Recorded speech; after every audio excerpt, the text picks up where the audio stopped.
이 수억을 쓰고 들어갈 공간에 옷장사 사장으로서 사장의 입장에서 해야 되는 디자인적인 그런 일이 있고 시공적인 일이 있다, 그 말씀을 드리겠습니다. 이제부터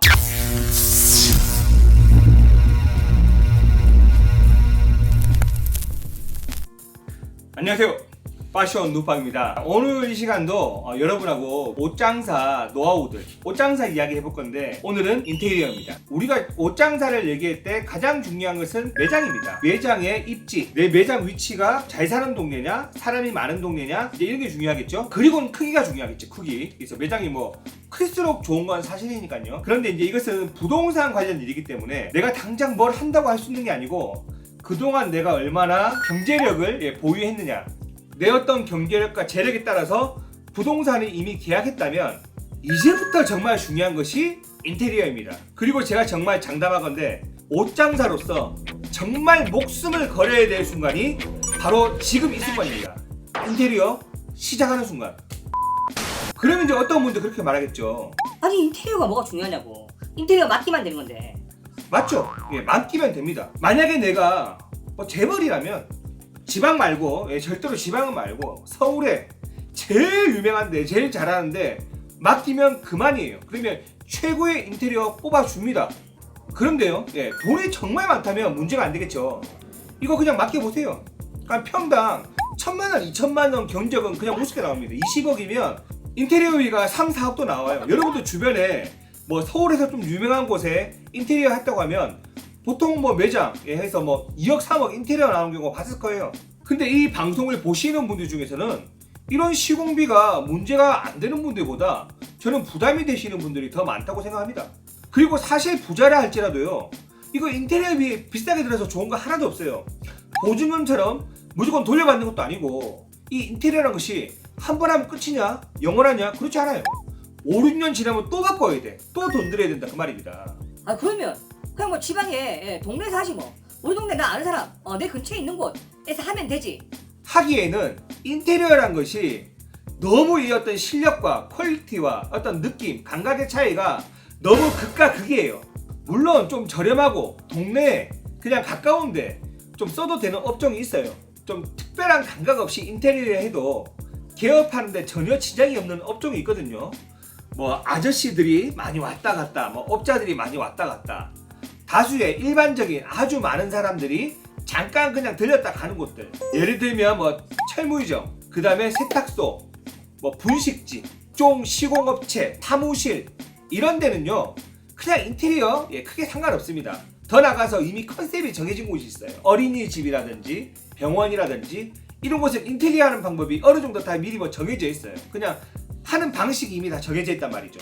이런 곳은 동네 인테리어 업체도 괜찮습니다. 그런데요, 사실 이런 곳도 진짜 좋게 인테리어 하면 장사 더 잘 됩니다.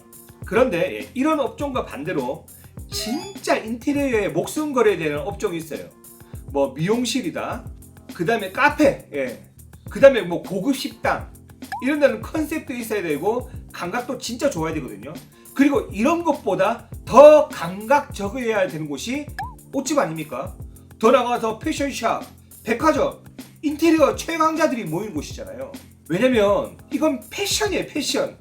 패션은요 감각 그 자체입니다. 그 자체. 패션은 모든 유행, 모든 어떤 흘러가는 흐름, 이런 것들을 결정력 있는 게 패션이에요. 감각적으로 패션 이상의 곳은 없습니다. 그렇기 때문에 인테리어가 너무나 중요하다, 그 말입니다. 실제로 엄청 비싸고 좋은 인테리어 업체와 우리 근처에 있는 동네 인테리어 업체와 차이는 무엇이냐? 물론 자재라든지 시공법 이런 것도 좀 더 다르겠죠. 근데 진짜 중요한 게 뭐냐? 바로 이 인테리어 업체의 담당자 있잖아요. 총괄하는 사람. 이 사람의 감각이 너무나 달라요. 그러니까 사실 우리가 흔히 말하는 서울의 강남, 그리고 유명한 탑 레벨이 있는 업체들 특징이 뭐냐면, 이런 사람들이 보통 디자인 대학, 미술 대학, 그리고 거의 다 유학파. 그래서 엄청나게 머릿속에 이미지적인 게 이런 게 엄청 많아요. 전체적인 인테리어를 총괄할 때 바깥에 외벽, 간판, 그 위에 지붕, 그리고 실내 들어오면 바닥, 벽, 천정, 각종 큰 가구들, 조명, 이런 것들을 딱 맞추는 데 있어서 일단 분위기가 한 분위기로 한 느낌 한 색깔로 뭔가 쫙 맞춰가. 그렇다고 해서 뭐 다 흰색으로 칠해버리면 되는 거 아니냐. 그런 게 아니라니까요. 뭔가 느낌이 오묘하게 그리고 새롭게. 그래서 사람들이 딱 오면요 뭔가 영감을 받아. 우와 신비롭다 새롭다. 근데 촌스럽지 않고 이게 모든 게 오히려 내가 어떤 나의 수준보다 모든 걸 뛰어넘는 공간이기 때문에 사람들이 여기서 엄청나게 영감을 받고 감동을 받아요. 그래서 이 엄청난 공간을 만들어내는 사람들이기 때문에 이 사람들을 객관적으로 평가할 수도 없고 뭐 어떻게 정확한 수치로 이 사람들 값을 매길 수가 없습니다. 그러니 비싼 거예요. 그러니까 다 유학파들이고. 누군 뭐 어떤 사람은 그럴 수 있어. 아이고 뭐 옷 매장인데 그냥 깔끔하게 하얗게 해놓으면 되지. 아 그럼 되죠. 대부분 그래서 옷 매장들 보면 하얗게 돼 있어. 깔끔하게 하얗게 돼 있어. 장사 잘 되던가요? 그러니까 그런다고 해서 장사 잘 되는 게 아니거든. 그렇다면 왜 저런 백화점이나 그런 뭐 명품샵이나 그 돈 많은 곳들은 왜 인테리어에 돈을 그렇게 쓰겠냐고요. 인테리어 돈을 쓰면 매출이 오르니까 쓰는 거 아니겠습니까? 그럼 어쩌란 말이냐. 그러면 나 돈도 없고 그 가까운 방 우리 동네 맡겨야지. 내 아는 업체 근데 맡겨야지 뭐 어쩌란 말이냐. 네, 바로 이 부분입니다. 왜 맡기느냐 그 말이에요. 그러면 아니, 업자가 아닌데 내가 어떻게 하냐고. 내가 인테리어 어떻게 하냐고. 그러니까 제가 인테리어 시공을 하란 말도 아니고 저는 디자인을 직접 하란 말도 아닙니다. 그럼 무엇을 하라는 거냐.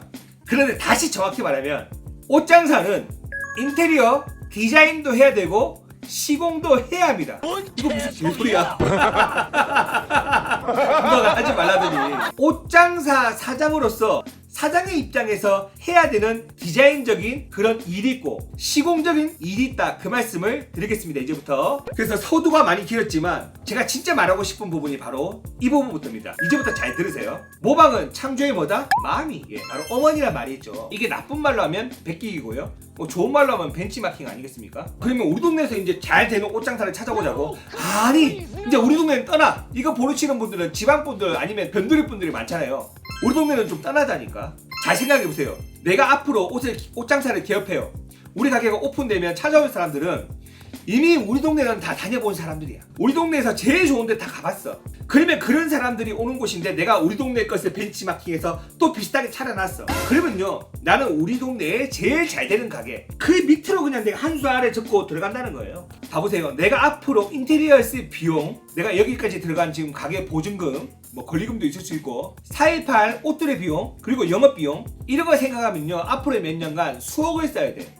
이 수억을 쓰고 들어갈 공간에 지금 우리 동네에서 또 벤치마킹 하겠다고? 갈 수가 있으면 뉴욕, 파리로 가라고 하고 싶어. 근데 힘드니까 일단 서울은 좀 가봅시다. 서울에 가면 좀 대표적인 데 있잖아요. 압구정.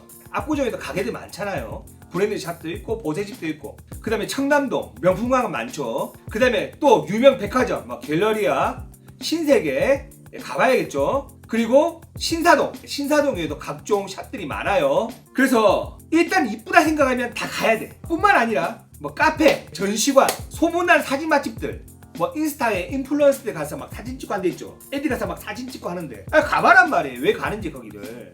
뿐만 아니에요. 서울이라든지 또 특히 부산, 해운대 이런 데 부촌에 가면요 꼭 구석진 곳에 고급 꽃집들 많습니다. 보세집들. 그런데 가보란 말이에요 좀. 맞다. 참고로 그리고 서울의 논현동 여기 좀 이제 언니 아들 선수들이 많은 동네거든요. 거긴 좀 새로운 세계가 있어. 또 미용실과 꽃집들이 가득한 그런 데도 좀 가보란 말이에요. 진짜 거기 가면 볼 거 진짜 많습니다. 그래서 일단 돌아다니면서 예쁘다 싶은 곳은 가서 무조건 밖에서 사진을 찍으세요. 요즘은 사진기 아니고 핸드폰으로 찍잖아요. 핸드폰으로 찍어요. 이제 안에서는 잘 못 보게 이제 찍어. 외벽도 찍고 내부도 보이는 대로 찍고. 그 다음에 안에 잘 안 보이잖아요. 들어가서 물건 찍는 척 하면서 찍어. 이거 좀 뭐 물건 좀 보여줘야겠다면서 막 찍어. 아니 여러분 뭐 그러다 진상이 되는 거 아니냐고. 여러분 나 진상은 순간이야 순간. 근데 내가 옷가게 차리잖아요. 잘 되든 망하든 5년은 데리고 가야 돼 이거. 5년 동안 수억을 써야 돼. 그 진상 잠깐 되는 게 일이에요. 그 정도는 해야지. 그리고 좀 생각해보세요. 왜 더 나가서 옷가게가 꼭 옷가게 같아요 생각하세요? 옷가게가 새로운 어떤 빈티지한 굉장히 멋있는 창고 형태라면, 아니면 옷가게가 굉장히 분위기 있는 카페 느낌이라면, 사람들은요 거기에 더 분위기에 압도되고 더 호기심을 느끼고 훨씬 큰 메리트를 느낍니다.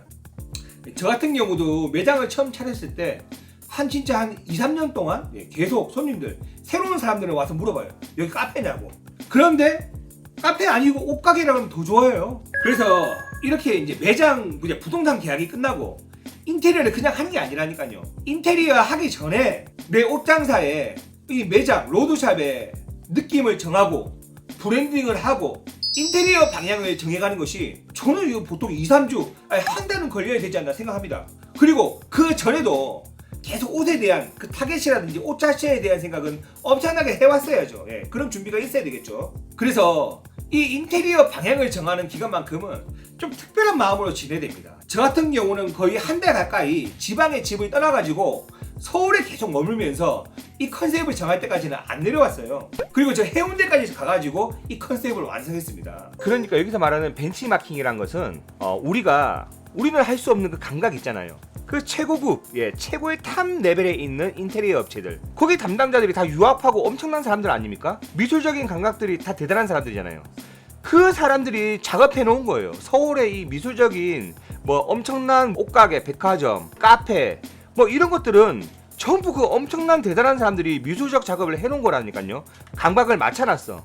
그럼 우리가 가서 그 영감을 얻고 사진을 찍어 오고 이런 것들을 사오는 겁니다. 공짜로. 다른 말로 하면 도둑질이지. 그래서 이것을 컨셉을 따와가지고 내 가게에 그 몇천만 원짜리 감각만 익힌다 그 말입니다. 정말 좋은 거 아닙니까? 여러분, 이 작업이 너무나 중요합니다. 옷 장사 하기 전에 목숨 걸고 할 일이 바로 이 일이다 그 말입니다. 아시겠죠? 그리고 이렇게 막 다니면서 이제 벤치마킹하고 사진을 막 찍었잖아요. 그러면 이제 분위기들을 모아보는 거예요. 아마 천차만별이기 때문에 내가 하고 싶은 옷들, 그런 옷들을 딱딱 놔두고 사진으로. 그리고 딱 분위기를 비교해 보는 거예요. 그러면 진짜 별로인 분위기들을 딱딱딱 제거해 가면서 이제 내 옷가게에 딱 쓸 진짜 분위기들, 어떤 느낌들을 딱 이렇게 모으는 거예요. 이게 바로 컨셉이 컨셉. 그래서 이런 공간에 내 옷들이 막 걸려있고 손님들이 이렇게 들어왔다가 여기서 얘기를 좀 하고 어떤 손님은 차도 마시고 응대해 가면서 막 판매도 하고 상상을 해보란 거예요. 그러면 이제 컨셉이 딱 정해지게 됩니다. 그리고 이 컨셉이 딱 정해졌을 때 어떻게 해야 된다? 내 매장으로 가야겠죠, 다시. 그래서 내 매장으로 내려와서 내 매장의 빈 공간을 바라보는 거예요. 내 빈 공간에 이 컨셉을 어떻게 채워갈지 상상의 나래를 펼치는 거예요. 그리고 내 매장 사진들을 딱딱 찍어요. 출력을 해. 사진들을 A4 용지에 출력했을 거 아니에요, 매장 사진이. 그럼 거기다가 이렇게 연필로 그려보는 거예요. 이렇게 다 그려보는 거야.